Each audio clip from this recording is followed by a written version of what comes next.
I just wanted to do a quick tier list of every single game I've played and finished this year in 2025. This is mostly just for me, so I can lay down all my thoughts of everything I played.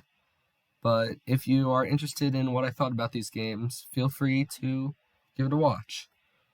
Up first is Bastion, the first game by Supergiant Games, the creators of my favorite game, Hades, and it's going in A tier. It's a solid action RPG. It's quick, only like 8 or 9 hours, probably less than that actually. Uh, Need a couple playthroughs to 100%, but it's still fun the whole time. Quick little game. Next up is Assassin's Creed. Now, I do not like this game as much. This is going in C tier. The beginning and end are both great, where you get accustomed to the controls in the beginning, and the final confrontation is pretty cool also. But the minute-to-minute gameplay of learning about and assassinating the targets just gets so monotonous in the middle. Next is Sonic Adventure. Now, this is a pretty important game. It's like the first 3D Sonic, and they were really leaning into the gimmick of having the open hub worlds, but really the open hub worlds are so boring. But some of the main stages, like the traditional levels, are actually good. So I'm giving it B tier for that. All in all, very mid game. Next is Cat Quest 2. This is a charming little two-player co-op action RPG, where if it wasn't co-op, I don't think I'd enjoy it at all. But with the co-op I was able to play, I'd put this in B tier. You have there's a fair amount of depth for a little kitty cat game.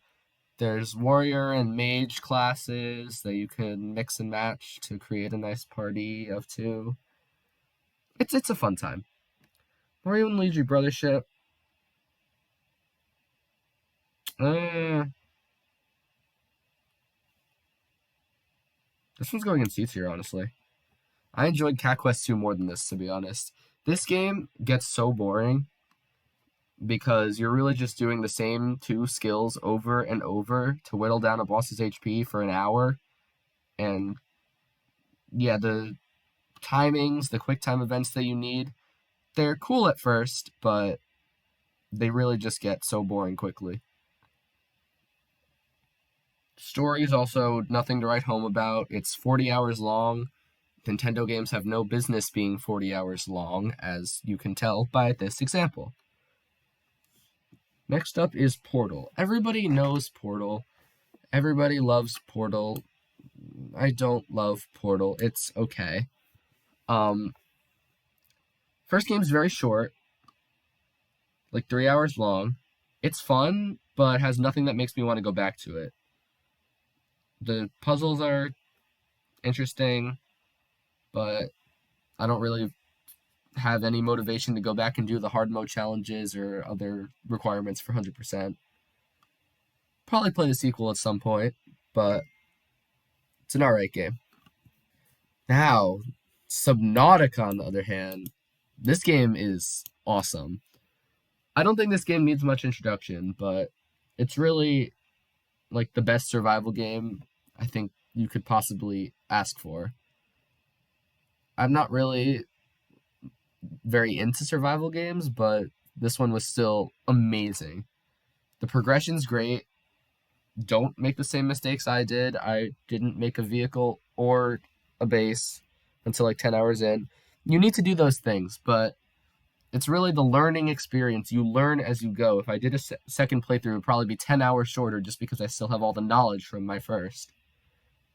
So the progression's a mix of the things you find and the knowledge you gain. And that knowledge is also why a second playthrough probably wouldn't be as scary as the first. Because obviously the horror aspect is a big part of it. The sea creatures trying to kill you.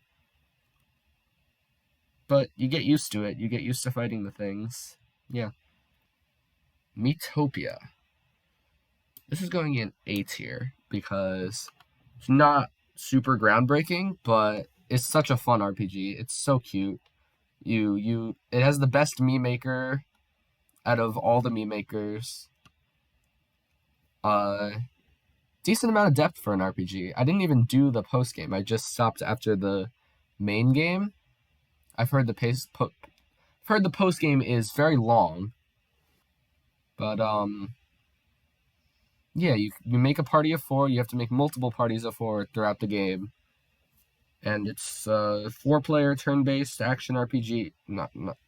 It's a 4-player turn-based RPG where you make a team of Miis and fight things. And once again, it's a Nintendo game, so the story's not much to write home about. But it's such a fun time. There's nothing boring about it. I don't know. I can't find the positive things to say for this game. I just remember really enjoying it. But here's a game that I definitely can find the negatives for, Sundered. Oh my god, this game sucks. Oh no, no, no. I don't want to touch this game ever again. This game is so bad. Even on easy difficulty, the fights just feel so skillless. Like, I guess you dodge the bullets, but the attacks, like, for Metroidvania bosses, like, it doesn't feel like they're Metroidvania bosses.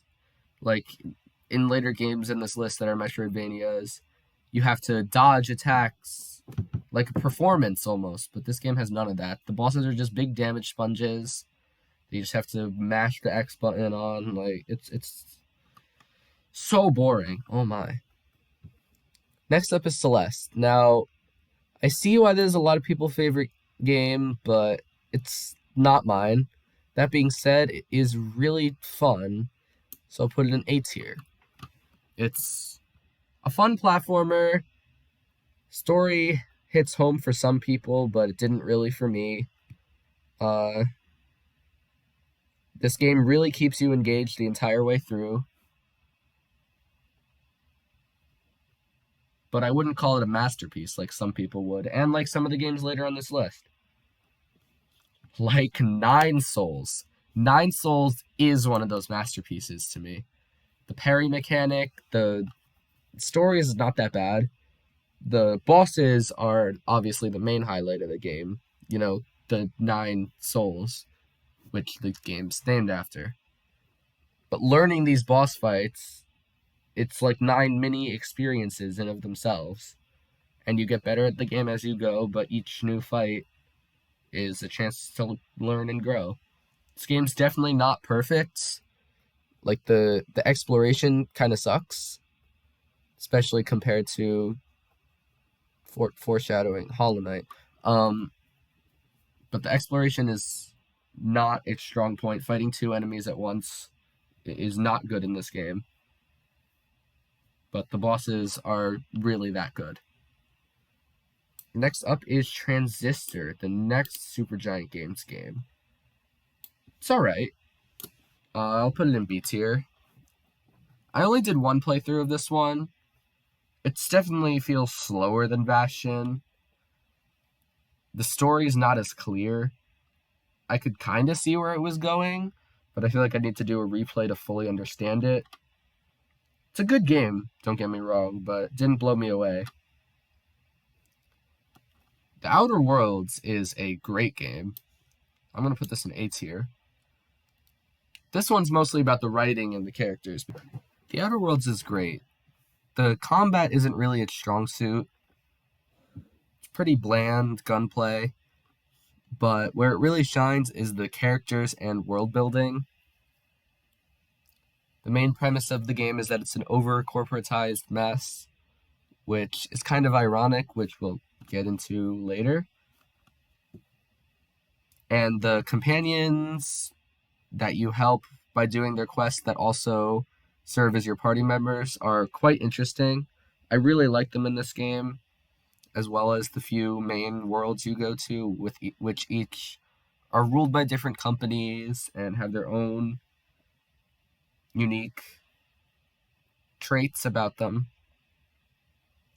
Yeah, it's a first-person shooter, but the gunplay isn't really the main selling point. That's all.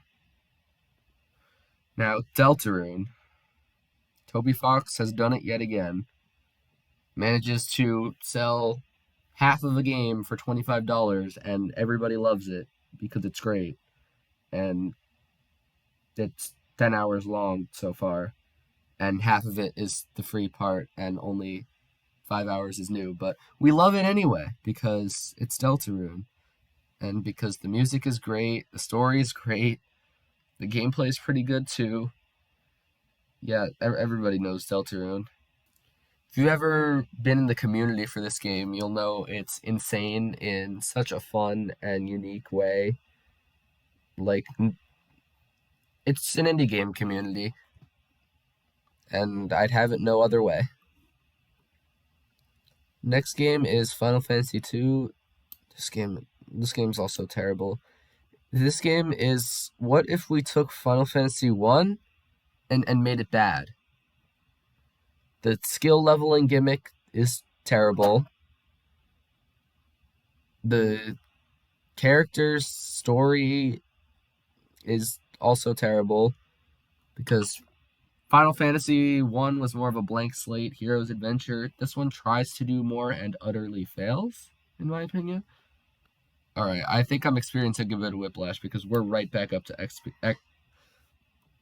think I'm experiencing a bit of whiplash because we're right back up to S tier with Xenoblade X.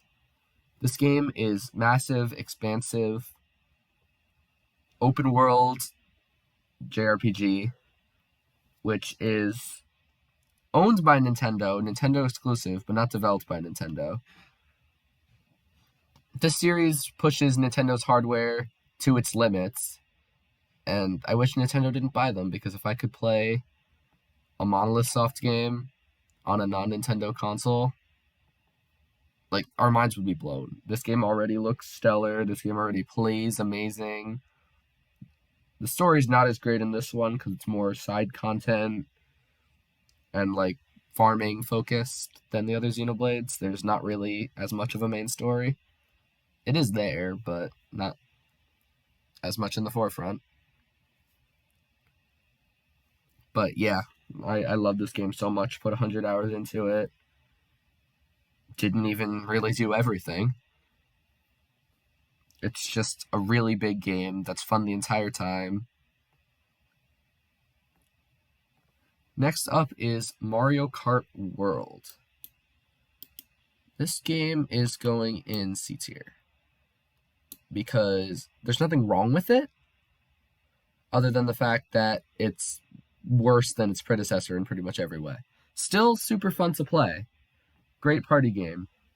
But shipping for a cost greater than that of its predecessor, well, 8 Deluxe is $85 if you include the DLC, but this game has less content than 8 Deluxe without the DLC for $80, and that's quite sad. It has like 30 tracks.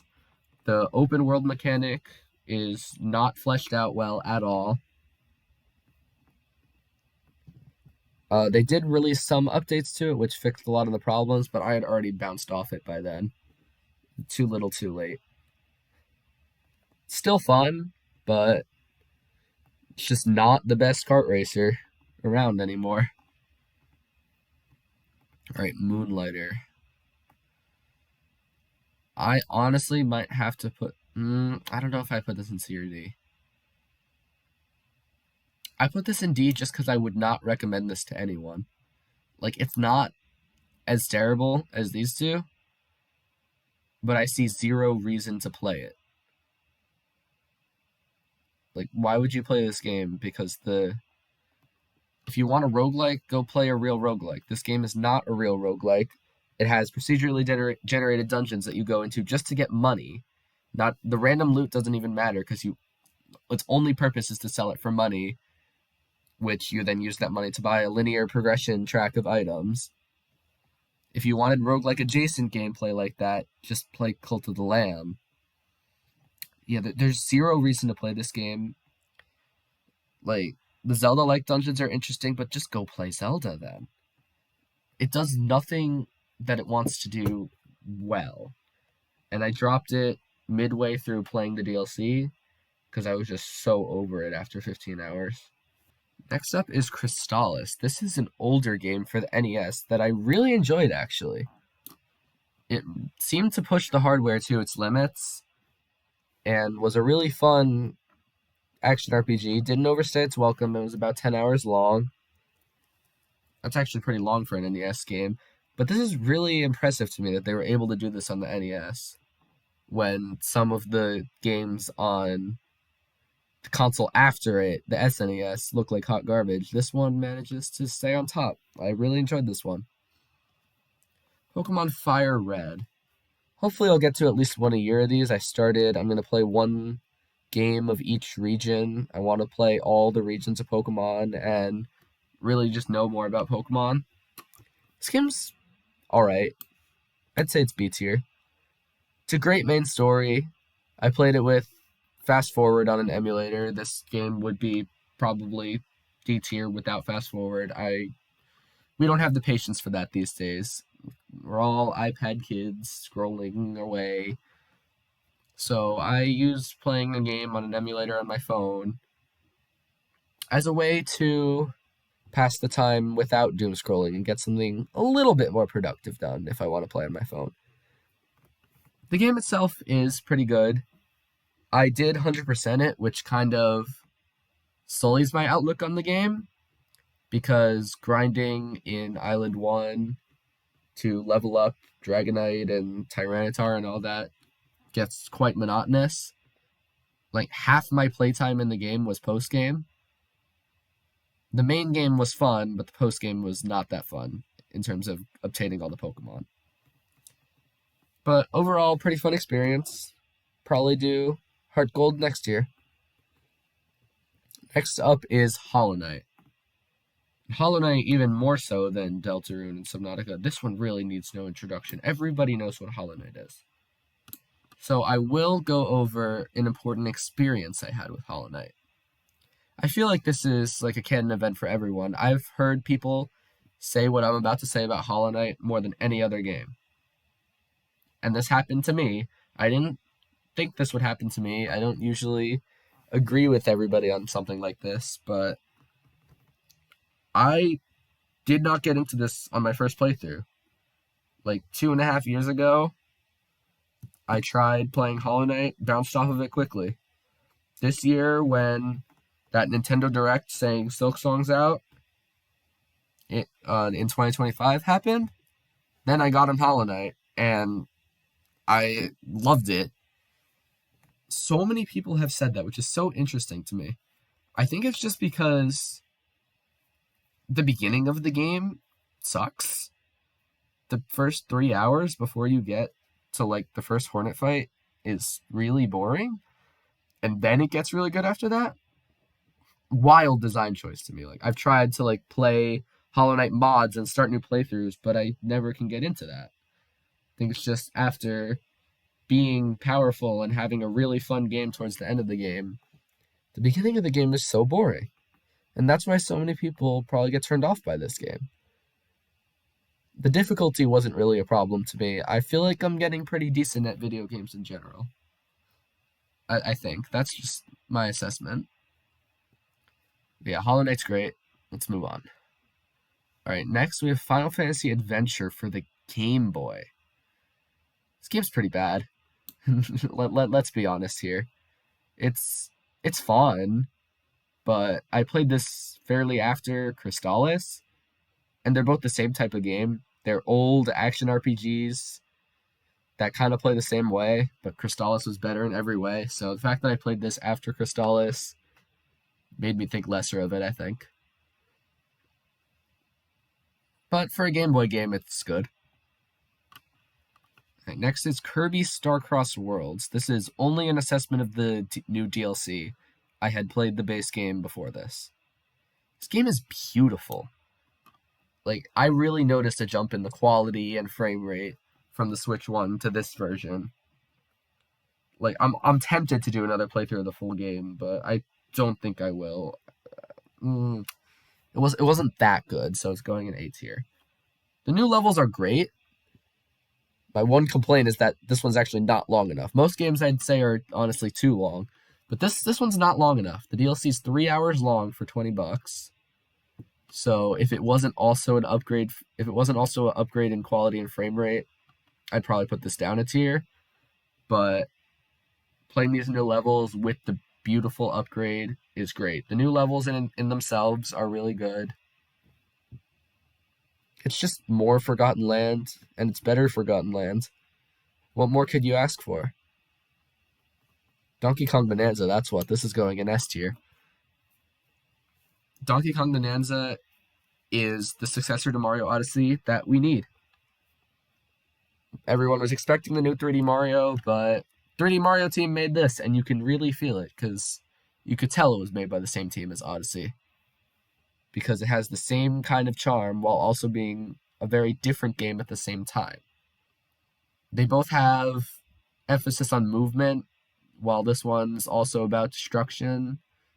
Same kind of collectibles, same kind of progression. It's really just Mario Odyssey 2, but with a different character, which gives it just the amount of freshness it needs, I think. Alright, next is Gears of War Reloaded. Keep in mind, I have never played a game in this series before, so all the complaints about this being the same as the last remaster don't really matter that much to me, because I didn't play those versions. This game is going in B tier for me. I played this game co-op. It was a fun experience, fairly short. Does get fairly repetitive quickly. I liked the sniper. Sniper is so fun in this game, especially since you could play it on keyboard and mouse now. It was always an Xbox only game, but playing this with the mouse and sniping in the head is great.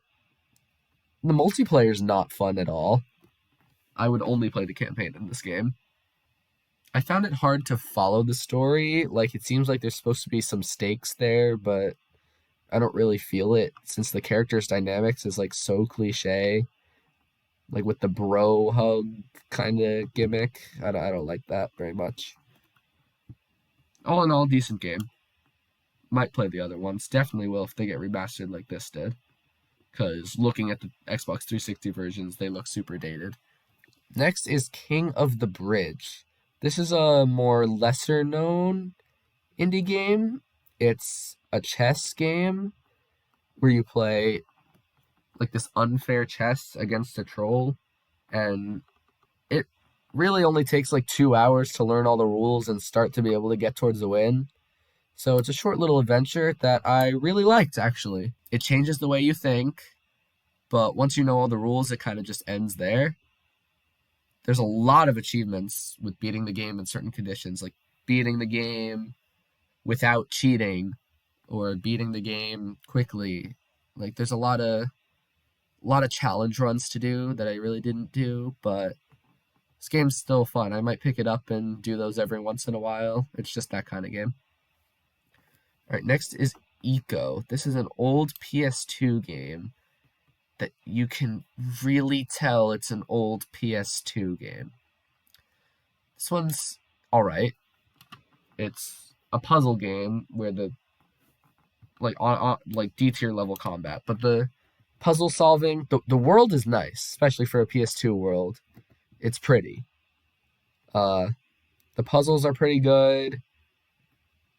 The cutscenes make no sense, but I still found them better than the stories in half the games on this list.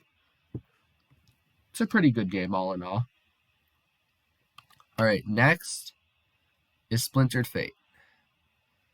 Just like Moonlighter, I'd say there's absolutely no reason to play this game, but I don't hate it as much as Moonlighter, so it's going in C tier. It's a Hades-like, which probably makes me hate it less. But it's a Hades-like, which probably makes me hate it more, because why would I ever play this instead of Hades? It's just worse.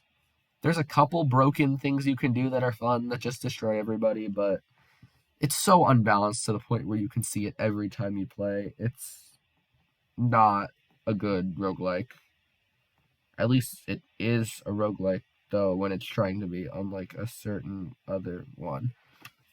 Sonic Racing Crossworlds. I did not play enough of this game. I only have like 10 hours in this game. But it is good. It is a tier game. Definitely a better kart racer than Mario Kart World. Haven't played Air Riders yet. I don't know if I want to buy it right now for $70, but might play a friend's copy a bit. But out of the ones I played, this is definitely the best kart racer. Uh, this is just so much more fun than Mario Kart to me. It feels fast. It feels like you're having a race instead of driving down the street to your job. This game, the items are not as good as Mario Kart's. There's nothing really iconic in it. The mod support is great. Like, I downloaded the entire Deltarune cast onto half the Sonic characters, and it's so charming. Makes the game more replayable, so yeah, I need to play it more. Hollow Knight Silksong. Just like the first one, this is S tier. Okay, like, I am one of the, like, don't kill me for saying this, I think it's better than Hollow Knight. I think it's better than the first one. Like, Hollow Knight excels in the exploration aspect. Running around is fun in Hollow Knight, and, like, learning the world. Silksong's world, maybe this is just because I played it for longer, but I feel like I got sick of the world. Although the movement is nice with the sprint jumping and all that. Silksong's combat, I also think, is way better than Hollow Knight's. It's a lot more nuanced. You have more abilities. The enemies feel more like players than bosses sometimes, which you might love that, you might hate it, but I thought it was fun, especially when you play with a faster play style. It really just feels like you're having a dance with each of the enemies. This game is just so fun, and I can't wait for the free DLCs that are coming out. And another reason I think it's better than Hollow Knight, like, I have absolutely zero desire to 100% Hollow Knight, but I feel like I might do it in Silksong, just for the funsies. Alright, next up is Donut County. Pretty good game. Short, 2-hour game to 100%. I played it because it was leaving Game Pass, and it's short, so sure.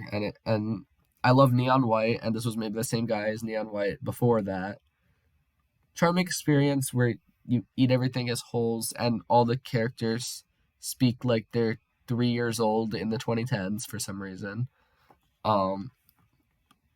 So yeah, the story kind of sucks, but in a charming way, not in a sucky way, if that makes sense. And the gameplay is not much. You just move around your hole. That's it.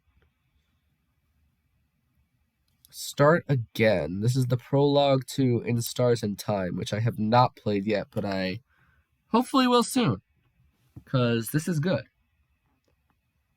But this entry itself is going in B tier, because the whole gimmick of this game is that it's a time loop and that there's 3 endings, but you have to play the entire game through for each one. So by that last playthrough, especially if you make a mistake and have to do it an extra time, it just gets boring, especially the combat. The combat gets so boring, and I wish you could skip it by the end. Because you memorize everything you have to do, which is kind of the point of the game. It's the struggle that the character's facing, but it just didn't hit for me. The writing is really powerful and good, and I can't wait to see more of it in the full game. But I feel like the slow pacing was a detriment to that. Pokemon Legends ZA. God, where do I put you?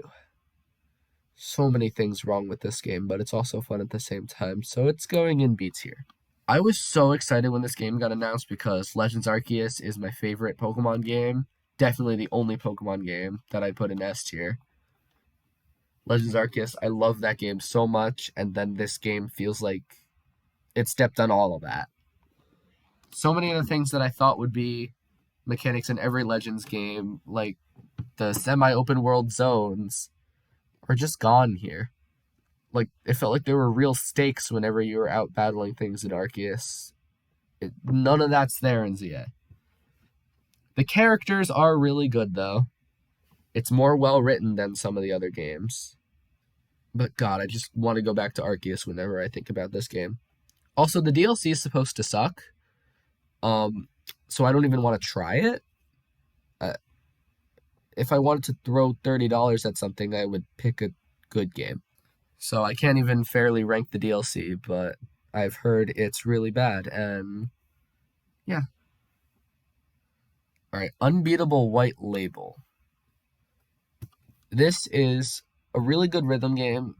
It's like an hour long because it's the free prototype thingy to Unbeatable, which just released actually, and I've yet to purchase it. Probably will when it goes on sale, at least a little bit. But this is really fun. But it's going in B tier just because it's like really only the rhythm aspect for this free version. The story in this version is really lackluster, but the rhythm game part is fun and I can see where it's going. Like there's only 10 tracks in this game and I think the base game has like over 50 in the full game.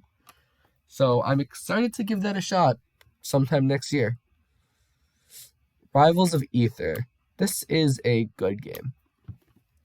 Obviously, the main draw of this game is the modded workshop characters, and playing those with my friends was like the main source of my hour count for this game. I played like 40 hours of this, and it only took like 5 hours to do the story mode stuff.